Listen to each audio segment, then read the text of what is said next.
अरे छात्र एवं छात्राएं कैसे हैं। आशा करते हैं कि आप लोग स्वस्थ होंगे, मन से पढ़ाई करते होंगे।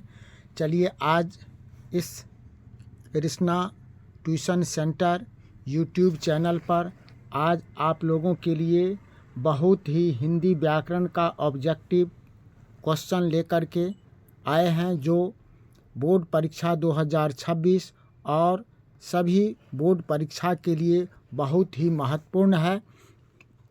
आज यह ऐसा है जो जैसे आप यदि पढ़ लेंगे, एकदम ठोक ठाक के लाया गया, ठोक बजा के लाया गया, यह सभी इम्पोर्टेंट हिंदी व्याकरण का यह क्वेश्चन है। जिसे आप लोग पढ़ लेंगे तो समझिए आपका व्याकरण जो है कंप्लीट हो गया। तो आइए आज हम लोग इस व्याकरण संबंधित, हिंदी व्याकरण से संबंधित आज जो है मोस्ट इम्पॉर्टेंट ऑब्जेक्टिव क्वेश्चन आज हम लोग पढ़ेंगे, एक एक करके जानेंगे और देखेंगे। ये परीक्षा से पहले ये पहला प्रहार लेकर के आए हैं। तो हमारा पहला प्रश्न है, जो नौ का उच्चारण स्थान क्या है। नौ का उच्चारण ये स्थान क्या है। देखिए ये सभी ऑब्जेक्टिव क्वेश्चन है, हिंदी का ऑब्जेक्टिव क्वेश्चन जो आप लोगों को जो हिंदी परीक्षा में जो 17 फरवरी को जो पूछा जाएगा, उसका हिंदी का जो है आज एक एक क्वेश्चन जो है लेकर के व्याकरण से संबंधित लेकर के आए हैं। इसीलिए ध्यान से समझिए, ध्यान से देखिए जो इसका क्या है। तो इसका सही जवाब होगा मूर्धा। क्या होगा? सही जवाब होगा मूर्धा। व्यंजन के कितने प्रकार होते हैं? व्यंजन वर्ण कितने प्रकार के होते हैं? 3 प्रकार के होते हैं। गौ का उच्चारण स्थान क्या है? गौ का उच्चारण स्थान, गौ का उच्चारण स्थान क्या है? कंठ है। अगला प्रश्न क्या है? तौ का उच्चारण स्थान क्या है? तौ तौ का उच्चारण स्थान क्या है? दंत है। तौ का उच्चारण स्थान दंत है। छ का उच्चारण स्थान क्या है? छ का उच्चारण स्थान तालु है। छ का उच्चारण स्थान तालु है।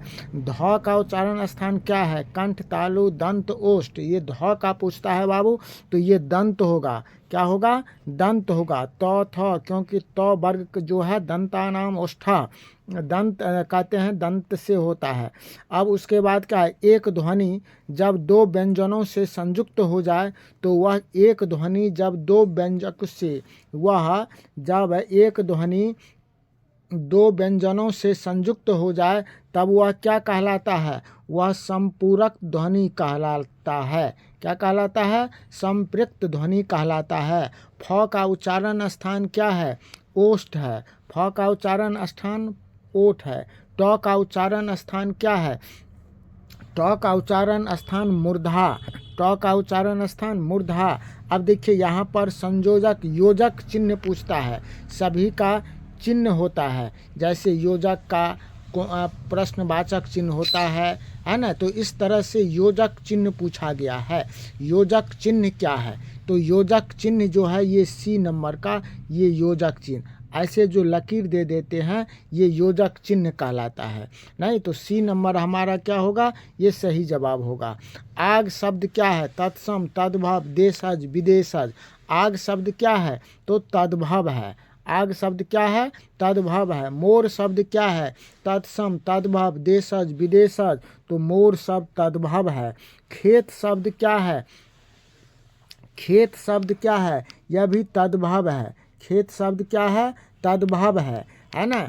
उसके बाद क्या है? संज्ञा, जिस संज्ञा से एक ही वस्तु का बोध होता है, जिस संज्ञा से एक ही वस्तु का बोध होता है, उसे क्या कहते हैं? व्यक्तिवाचक, भाववाचक, समूहवाचक। उसे व्यक्तिवाचक संज्ञा कहते हैं। उसे क्या कहते हैं? व्यक्तिवाचक संज्ञा। पानी शब्द कौन संज्ञा है?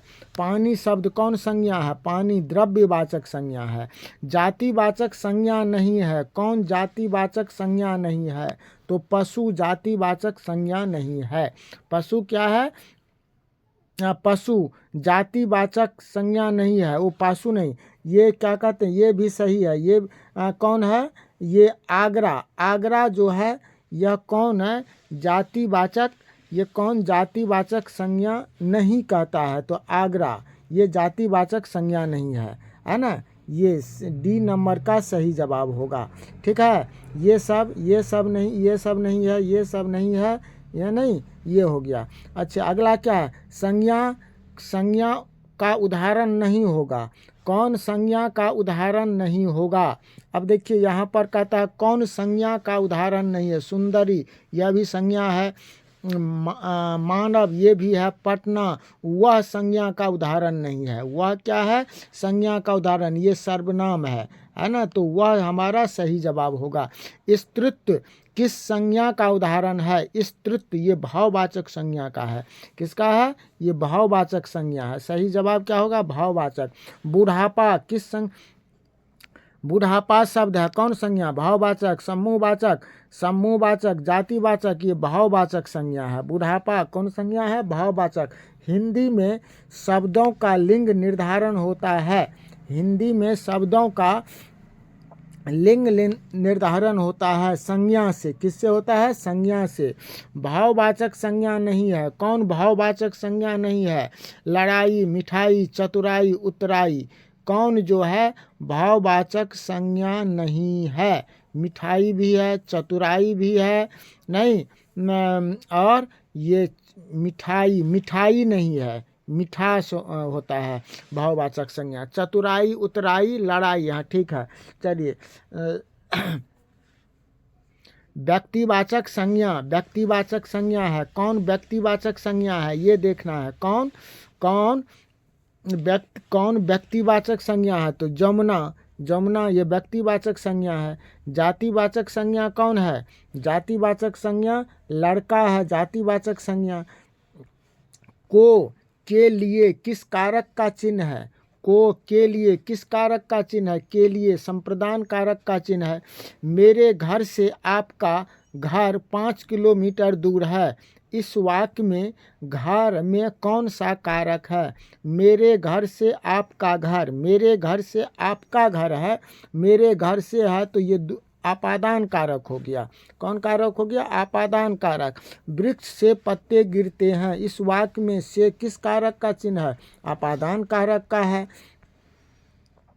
अगला क्या? वह घर से बाहर गया। वह घर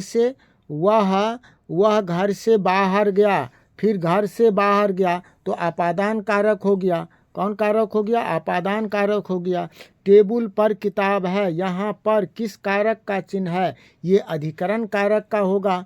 ये किसका होगा? ये अधिकरण कारक, क्योंकि अधिकार है में पर उसका चिन्ह होता है। छत से उतरी हुई लता किस कारक का उदाहरण है? छत से उतरी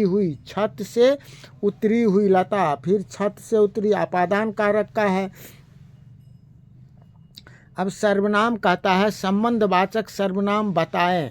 इसमें से कौन संबंधवाचक सर्वनाम है? कौन? इसमें से कोई नहीं। कौन, जो, वह, इसमें से कौन संबंधवाचक है? तो जो है वह संबंधवाचक सर्वनाम है। जो क्या है? संबंधवाचक सर्वनाम है। उसके बाद निश्चयवाचक सर्वनाम नहीं है। कौन निश्चयवाचक सर्वनाम नहीं है? जिनसे, इससे, उससे, इससे, तो जिनसे ये निश्चयवाचक सर्वनाम नहीं है। जिनसे या जिनसे निश्चयवाचक सर्वनाम नहीं है। निम्नलिखित में सर्वनाम है अच्छा, मोहन, पिता, वह, तो वह जो है सर्वनाम है। वह क्या है? सर्वनाम है। सर्वनाम के भेद हैं।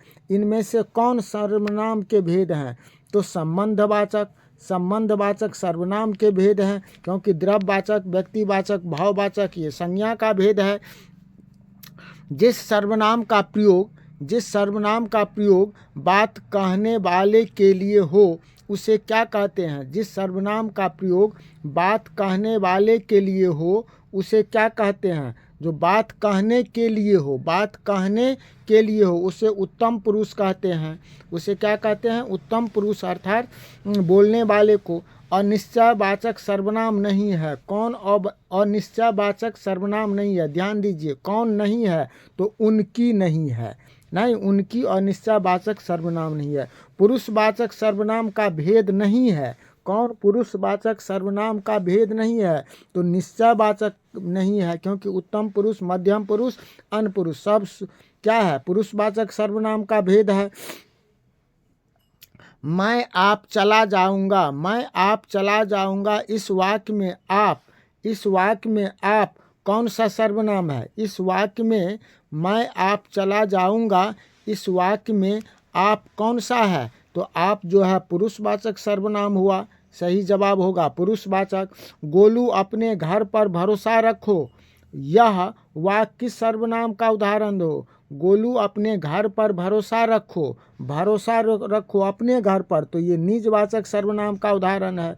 संबंधवाचक सर्वनाम नहीं है, कौन इनमें से? जिससे, जिसने, उसको, जिसका, तो इसमें उसको जो है यह संबंधवाचक सर्वनाम नहीं है।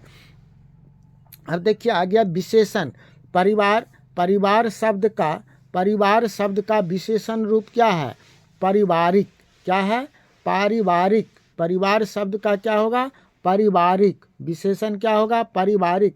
निम्नलिखित में से कौन सा शब्द विशेषण है? बेकारी, वृक्ष, फुफेरा, सौंदर्य।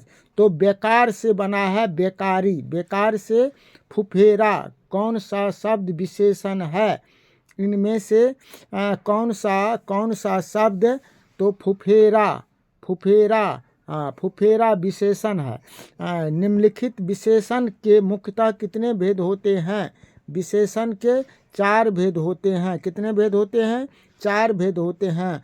आप जो शब्द संज्ञा की विशेषता बतलाता है उसे क्या कहते हैं? जो शब्द संज्ञा की विशेषता बतलाता है उसे विशेषण कहते हैं। उसे क्या कहते हैं? विशेषण कहते हैं। मीरा ने आधा लीटर दूध पी लिया, इसमें कौन विशेषण है? अब आधा लीटर दूध पी लिया, तो यह परिणाम है आधा लीटर, तो ये परिणामवाचक विशेषण हो गया। उसके बाद क्या? शिव का विशेषण क्या होगा? शिवेश, शंकर, शैव, शैल। तो देखिए यहाँ पर शिव का जो है पूछता है तो शैव होगा। क्या होगा? शैव। शिव का विशेषण शैव। कुछ लोग कौन विशेषण है? ये क्या है? कुछ लोग कौन विशेषण है? कुछ लोग कौन विशेषण है? सार्वनामिक विशेषण है। कौन विशेषण है? सार्वनामिक विशेषण है। बहुत दूध किस विशेषण का उदाहरण है? बहुत दूध किस विशेषण का है? तो बहुत परिणाम है। ग्राम शब्द का विशेषण क्या होगा? ग्रामीण।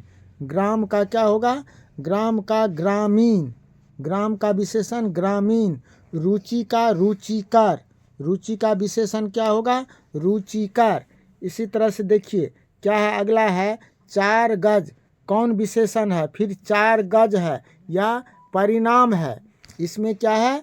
परिणाम है, तो ये परिणाम बोधक विशेषण हुआ। निम्न में नरक शब्द का विशेषण कौन हो गया? नारकीय। लोग कहते हैं नारकीय जीवन हो गया, है ना? तो नरक का विशेषण नारकीय। क्रिया या धातु के अंत में जो प्रत्यय लगाकर क्रिया बनती है उसे क्या कहते हैं? रंजक।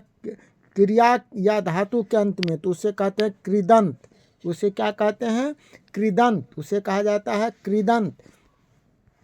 जिस क्रिया का अपना अर्थ नहीं होता है उसे क्या कहते हैं?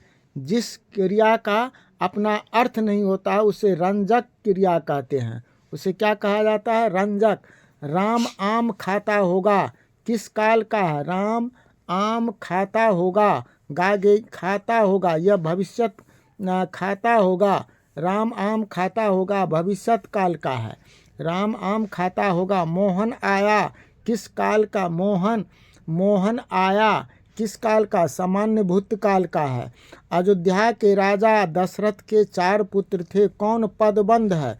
इसमें पदबंध पूछा जाता है। जो कौन पदबंध है? तो अयोध्या के राजा दशरथ के 4 पुत्र थे, तो यह संज्ञा पदबंध है।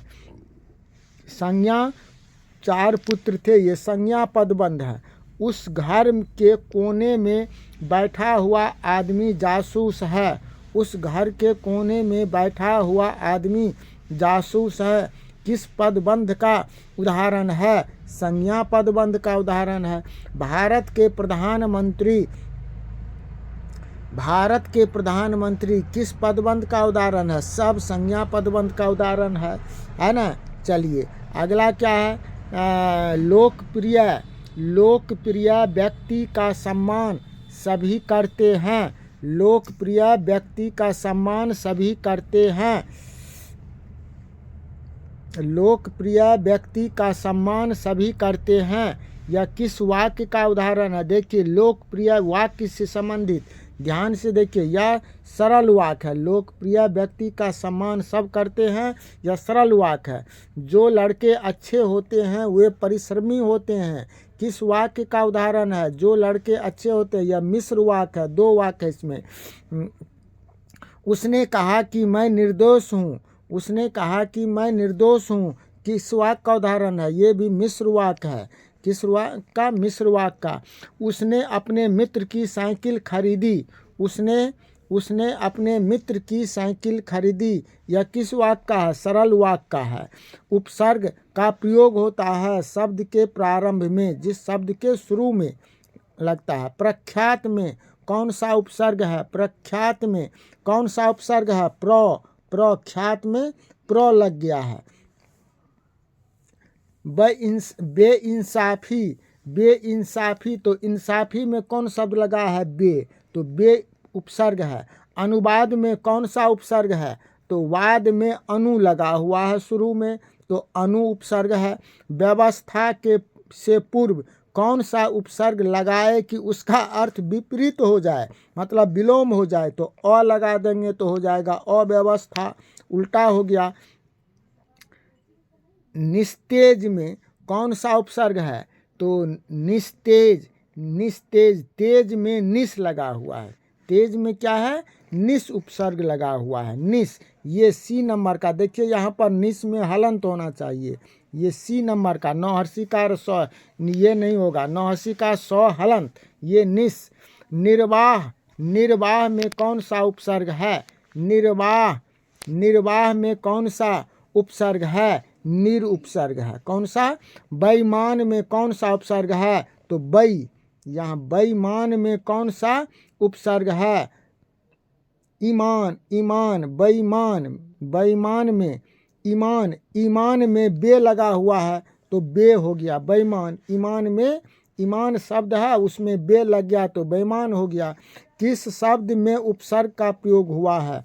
अब इसमें उपकार में हुआ, कार में उप लग गया है। विज्ञान में कौन सा उपसर्ग है? वी उपसर्ग है। संस्कार में कौन सा उपसर्ग है? सम जोड़ कार होता है, संस्कार, सम उपसर्ग है। पुरोहित में कौन सा उपसर्ग है? तो पुरह जोड़ हित, इसका संधि विच्छेद करके देख लीजिए, तो पुरह कौन होगा? पुरह, है ना, उपसर्ग है। परिजन, तो जन में परी लगा है, जन में परी लग गया, नहीं, जन में तो परिजन उपसर्ग हो गया। उसके बाद होनहार में कौन प्रत्यय है? अब यहाँ पर प्रत्यय पूछा जा रहा है। होनहार में, तो होनहार में कौन सा प्रत्यय क्या है जो किसी शब्द के अंत में लगता है? तो हार प्रत्यय है। जनता, जन में ता प्रत्यय है, कोष्ठक शब्द में कौन सा प्रत्यय है? कोष्ठक शब्द में कौन सा? ठक प्रत्यय है। भुक्खड़ शब्द में कौन सा प्रत्यय है? इसमें भी अक्कड़ प्रत्यय है, भुक्कड़, अक्कड़। चिल्लाहट में कौन सा प्रत्यय है? चिल्लाहट शब्द में, चिल्लाहट अंत में क्या होता है? आहट, क्या होता है? आहट, तो आहट प्रत्यय है। अंतिम में कौन सा प्रत्यय है? अंतिम, इम प्रत्यय है, इसमें अंतिम में इम प्रत्यय है। चलती में कौन सा? चलती, ती प्रत्यय, चलती में क्या हो गया? चलती में ई प्रत्यय है, ती प्रत्यय। रंगीली में कौन सा प्रत्यय? देखिए रंगीली, गौदीर्घिकार और लौदीर्घिकार है, तो इली, दीर्घ ई और लौदीर्घिकार होगा। रंगीली में इली प्रत्यय, इली, दीर्घ ई, लौदीर्घिकार। झूला में कौन सा प्रत्यय? झूला, अंतिम में क्या होता है? झूला, ला, क्या आता है? ला आता है। झूला, आ, तो आ प्रत्यय है, इसमें क्या होगा आ प्रत्यय। झूला आ, वास्तविक वास्तविक इक प्रत्यय है, हर्षिकार क आएगा, इक प्रत्यय है, नहीं हर्ष इक है, इक प्रत्यय है। अब क्या है अगला क्या है, चलिए अब संधि विच्छेद आ गया। क्लास को एक बार जो है सब जो है एकदम शेयर लाइक कर दीजिएगा, ये बहुत महत्वपूर्ण क्लास है आज, ये सब के लिए काम है, सभी क्लास का, चाहे 8वां का हो 9वां का हो, सब के लिए।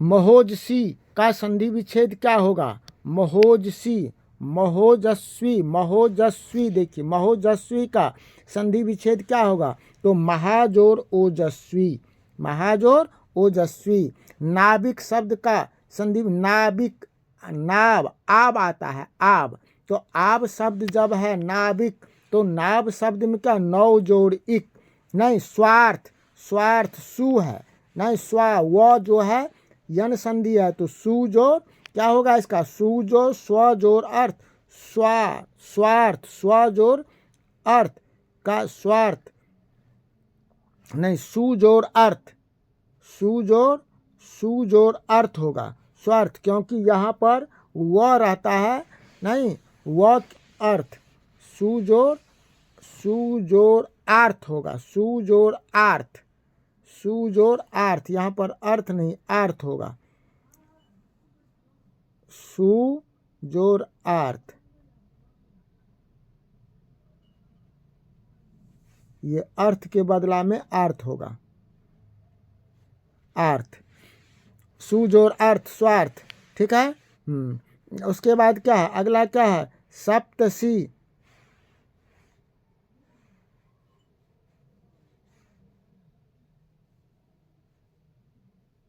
सप्तर्षि,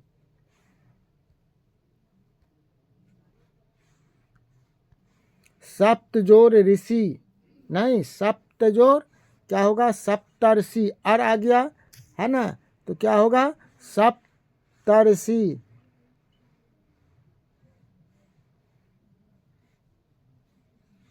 सप्तजोर ऋषि, सप्तजोर ऋषि। आप देखिए ऋषि पर क्या है, कहीं पर जो है री पर जो है रेफ नहीं है, कहीं रेफ है, ये ध्यान दीजिए। हिरजा पर ऋषि में क्या होता है रेफ होता है ना, तो सप्तजोर ऋषि, सप्तजोर ऋषि ऐसे। श्रेष्ठ कर का संधि विच्छेद क्या होगा, श्रेष्ठ कर का संधि विच्छेद क्या, श्रेय जोड़ अस्कर। उस दुर्गंध शब्द का संधि विच्छेद क्या होगा, दुह जोड़ गंध, दुह जोड़ गंध, विसर्ग संधि है, जो विसर्ग के बदला में क्या होता है र हो जाता है, नहीं दूर जोड़,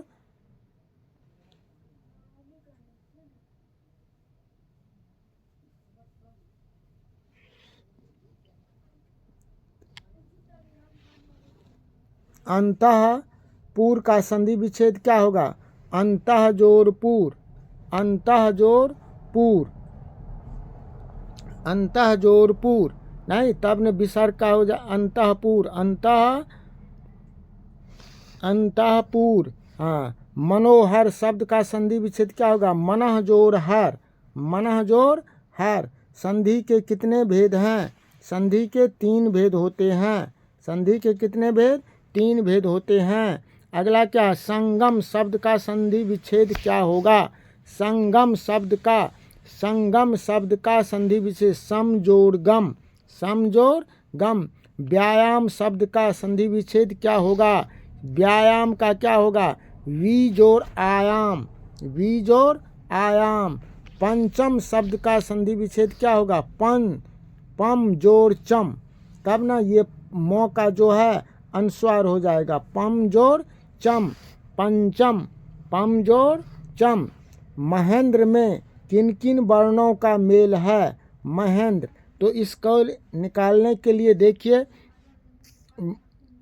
महेंद्र तो क्या होगा महाजोड़ इंद्र, क्या होता है महाजोड़ इंद्र। तो महा में आ, इंद्र में हर्षिकार है, तो आ और ई का मेल है, आ और ई का मेल है। स्वर संधि के कितने भेद होते हैं, स्वर संधि के 5 भेद होते हैं, हर्ष दीर्घ गुण यन वृद्धि आदि।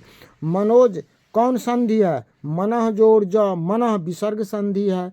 तो इस तरह से आज हम लोग ये हिंदी व्याकरण का 100 ये प्रश्न देखें ऑब्जेक्टिव। आप लोग इससे इस चैनल को अधिक से अधिक लाइक कीजिएगा, शेयर कीजिएगा, और जो अभी तक सब्सक्राइब नहीं किए हैं वह सब्सक्राइब कीजिएगा। इसी के साथ आज का क्लास यहीं समाप्त होता है। आप सबों को बहुत बहुत धन्यवाद। जय हिंद।